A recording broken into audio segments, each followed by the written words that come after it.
Learn to read a lace chart stitch by stitch. Charts look like the knitted fabric. This is one of their benefits. To knit along, cast on a 39 stitch swatch, knit a few rows to make a garter edge, and then work along with me row by row. The first thing you'll need to know is that a square symbol represents a stitch, and the key tells you what to do. Each row is read from right to left in the same direction you knit. Let's work through row 1 of this pattern. Knit 4, SSK, knit 1, yarn over, knit 1, yarn over, knit 1, knit 2 together, knit 1, 4 times. Now let's pause for a moment.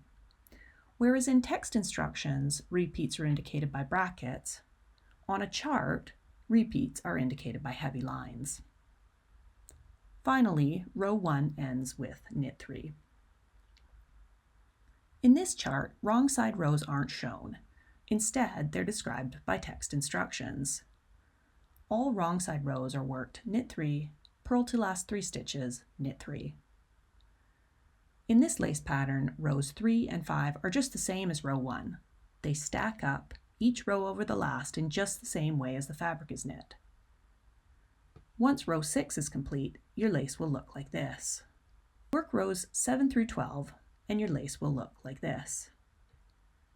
To continue, you'll just start again at row 1 and work the chart again from bottom to top, repeating these 12 rows as many times as the pattern calls for.